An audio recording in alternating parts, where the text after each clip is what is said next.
Hey, what's going on, everybody? Okay, in this episode, I'm talking about a level 1 brand. So, back in the fall, I released an episode of which was when to tell your brand story. And in that episode, I talked about the 5 stages of brand development. So it's thinking through like how your brand story evolves over time throughout the growth of your business. All right. So as your brand grows and as your business develops, the types of stories that you should be telling, or rather, it's like how that will impact the story that you're telling with each growth stage. And the response that I got, I can only assume that it's just irritation. Probably irritation because most people aren't actually talking about this. I think it's a lot of tickle the ear type of thing where everybody's like, yeah, start with why. Go out there and be Apple. Talk about why you do stuff. Inspire people. Rally support. And therefore, we've got like a massive wave of people creating a lot of expensive marketing at an inappropriate time for their business. And so let's look first at more clearly now, what is a level 1 brand? What's the goal of level 1, right? What should your focus be? And because I think people were trying to figure out, in the questions I've got, people were trying to figure out like, am I a level 1 brand? Here's the thing. If you're asking that question, you're probably a level 1 brand, okay? Like if you had to ask that question, probably a level 1 brand, all right? But what I want to hopefully do in this episode is not just like make you feel bad for being a level 1 brand. It's to help you realize like, oh, this is what I need to accomplish first. Like these are my priorities right now. And this is how brand storytelling will help me mature, right? It's understandable why we look at what these iconic brands are doing. We see what Apple is doing. We see what Nike does. We see what Red Bull does. We see what Patagonia does. And we're just like, let's do that. That seems to be what works for these big brands. So let's just emulate what a giant brand does, because then that's the model for success. I mean, these are multi-billion-dollar companies, right? So if that's how they're marketing themselves, then that's the winning formula. We need to emulate that winning formula. And this is just a bad assumption. It's the quickest route to bankruptcy for your brand. Okay? Like, so that's why I wanted to more accurately map out. No, there's actually 5 stages of brand growth that your company is going to experience over its lifetime, hopefully, right? If it makes it. If you immediately jump out and try to like act like an iconic brand, then you're definitely never going to move through those 5 stages, because you're just going to like ruin your your company. You're going to ruin your business. It is the swiftest path to just bankrupt your entire brand. And therefore you're never going to make the impact you want to make on the world. You're never going to help the people that you set out to make, because you tried to emulate a formula that's not for your current stage of development. It's kind of like we have to think about ourselves and our businesses rather as it's like learning anything. You can't just run out when you're snowboarding or something expecting to behave as if you are a professional athlete in the X Games. When you're first starting out, doesn't make any sense, right? The same rules apply to marketing and to branding, right? To brand storytelling, is that we just can't run out and tell these level of stories because it doesn't make any sense. And we will, in the same way, fall flat on our face and really hurt ourselves severely. I'm getting ahead of myself. Let me just go back and refresh you on what those 5 stages of brand growth are. We're going to focus on level 1 here. And so those 5 stages is level 1, awareness. Level 2 is lifestyle. Level 3 is product. Level 4 is philanthropic, and level 5 is iconic. Okay, so what do I mean by that? I'll just give a quick refresher of each of these stages, okay? So at level 1, awareness, your brand story is what you do. When most companies start out, they've got a single offering, okay? It's like, so if we can just use Apple as an example, they had a single offering. Apple Computer Company sold the Apple computer, okay? It's like the brand was what it provided. It was what it sold. So what is their story? Their story is about the Apple computer and how that Apple computer benefits your life. That's it, okay? Same thing for like any other brand. You start with your singular offering, okay?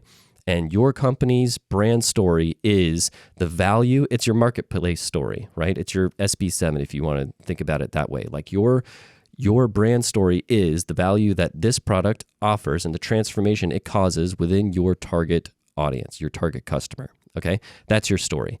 When you get to lifestyle, most likely at that stage of a company's life, they've expanded their offerings. And because they've expanded their offerings, the company's story can no longer be exactly what they do, because now you do a variety of things. So therefore, you have to communicate a mission story, okay? Because it now becomes necessary to create an umbrella that makes sense of your different offerings. And so that's when your mission actually is your lifestyle that you're communicating. That's really when you really start to lean into your why, because you have to create an umbrella that ties all of your offerings in together, so it gives your audience context on how to process this. At level 3, your brand now becomes a product. And this is when your marketing channels actually become a revenue source for your company. What do I mean by that? So this is a level when companies start hosting their own events, okay?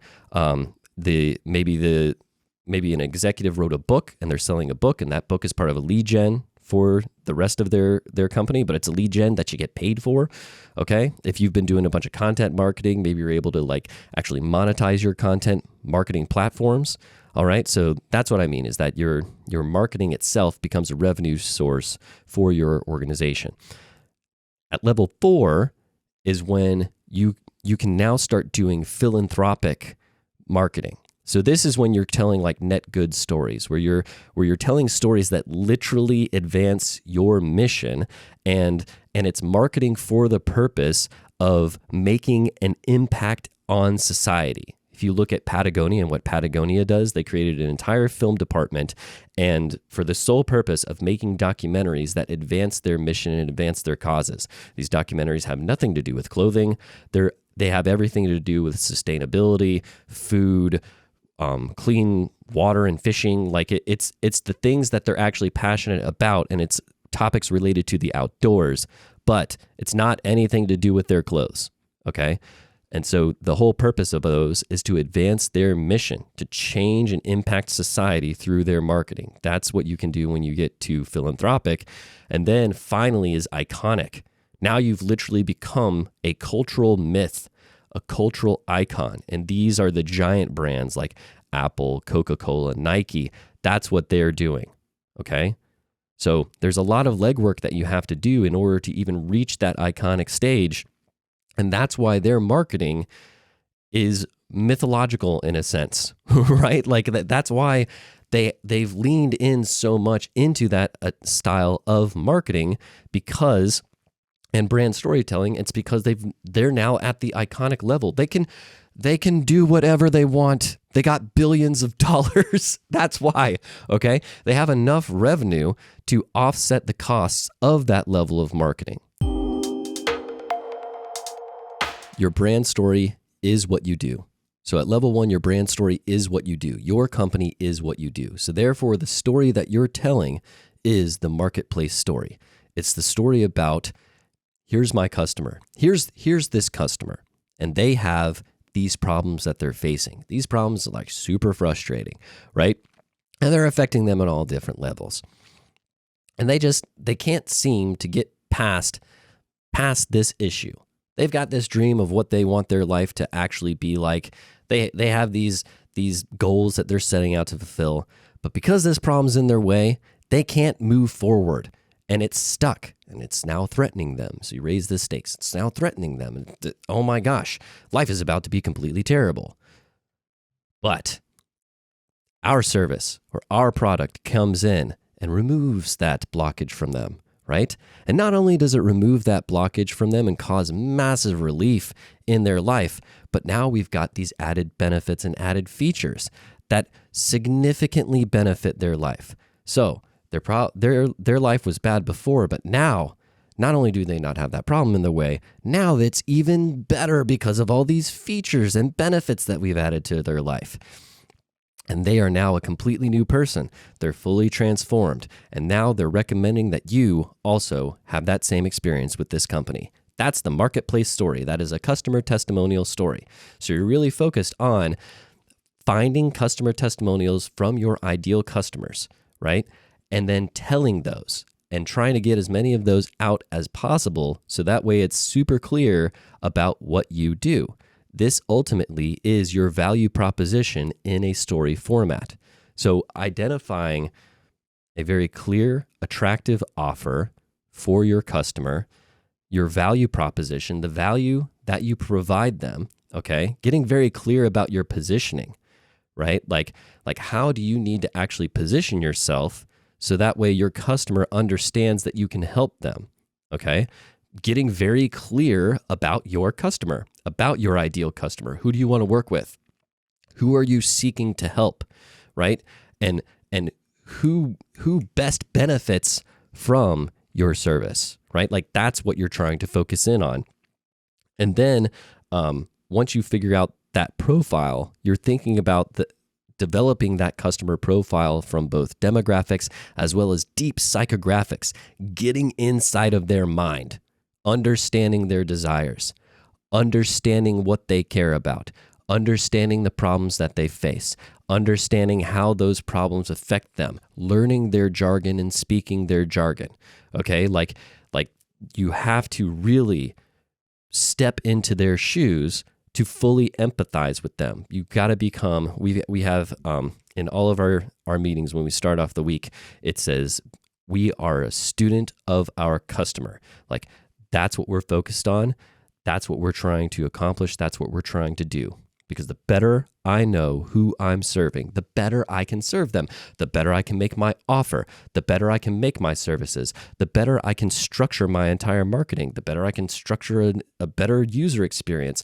All of these things lead towards a better brand, a better experience, a better message.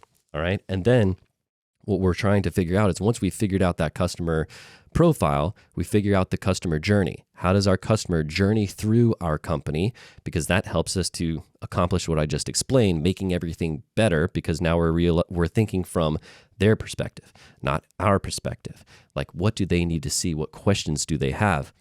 And then once we figured out that customer journey, we map that out even more fully into our customer's learning path. So it's not just thinking about their journey through our funnel. We have to think through how do they get to the point where they have this problem in the first place? How did they even come about finding us in the first place? That is the level of detail that we want to figure out, because once we figured that out, like I talked about in the previous episode, brand stories and sales funnels, then we can appropriately map out a sales funnel where we can catch them before they even realize that they have the problem that we solve, and we can start to just establish that relationship ahead of time, right? So we can catch them where they're at, walk in step with them, and then bring them into our funnel. And then as we're thinking through our sales process, right, we have to map out that sales process, right? And as we're thinking that through, we're trying to be mindful and keep note of all the frequently asked questions that people have at each step. Okay? Because once we've got an understanding of that, we know what content to make. So that's really what we're trying to figure out. That's the strategic foundation we're trying to lay at level 1. It's positioning, value proposition, customer profile, customer journey, customer learning path, the sales process, frequently asked questions, and the final thing is the SEO strategy. We have to go ahead and identify our core keywords that we want to focus on, and then start making content about those keywords so we can start establishing our authority and then start raising our ranking on Google. You can and should be communicating your why at this stage. However, your why must be contextualized within within the value that your singular offering provides to this person. What I mean by that is the why that someone wants to hear about at this stage is, why did you create this for me? Why did you make this for me?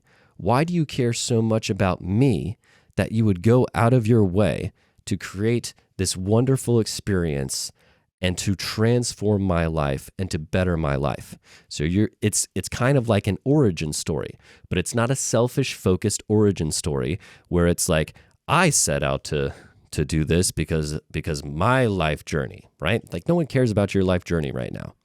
Like, what people want to know is, unless of course your life journey is significant to you realizing this person has a need that you are like the best equipped to possibly solve. So your origin story is essentially like, how did you identify this need in the market in the first place?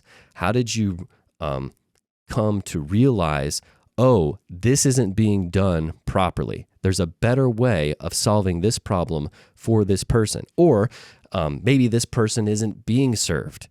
Maybe you realize you found some sort of gap in the marketplace and you were just like, that's not good. It's not good that these people are being overlooked. Therefore, I created my company and this service to help them.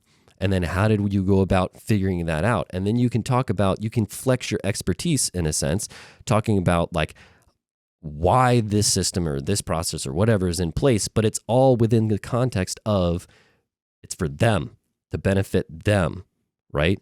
You have to really be careful here about trying to avoid taking on the disease and taking on an insulated mindset. It's easier when you're at level 1 because you're usually closer to the starting point of the business. And at the starting point of the business, it is always about the customer, right? It's only as the business grows and gets complicated, you add on more people, you add on more divisions, that then the silos start to create. And then the natural tendency to inwardly focus happens because now you're dealing with all the internal politics and stuff, right? So your origin story is about why you created it for them. You have to realize you're always answering the question, what's in it for me? And because that's the question that's inside of the customer's mind at all time. What's in this for me? Why should I trust you? Why should I trust you? And so what we're doing with that origin story is basically proving why they should trust us, showing them where our heart is, and helping them realize that our heart really is in the right place here because it's focused on them. So what are you trying to build at level 1? Like, okay, if you've got this strategy, what does that look like in terms of physical, or rather digital, actual deliverables? What does this look like? Well, you want to build a evergreen content funnel. And so what I mean by that is specific evergreen pieces that are necessary to do marketing work for you. Man, that was a really terrible way of just saying. It's like maybe it's an introductory video, right? It's if you find yourself continuously having the same conversations over and over and over and over again, that's a great indication of we have an opportunity to make a content piece around this. So that way this thing is now, it's at scale. It's doing the work for you because the goal here is to compress the amount of time that it takes to build a relationship with somebody, right? Because we want to create a healthy revenue stream, and therefore we're trying to leverage marketing to its fullest extent, which means we're just automating the relationship building process. All right. So if you continuously find that you're having the same conversations over and over again, that's a great time to make a piece of content. So an evergreen content funnel is more of like a passive, someone finds your website, someone finds one of your marketing pieces, and they're trying to research about you. These are almost like mainstay content pieces that help people get a sense of who you are and what you're about. So a company overview, like of telling the story that I just told, maybe some customer testimonials, right? Like you're thinking through like core foundational content pieces, be them videos or articles that are specifically addressing like SEO, maybe they're SEO articles specifically designed to generate organic traffic to your website, right? Like you're creating content that solves the immediate problems that your customers have, so you're more likely to be found, but they understand you better, right?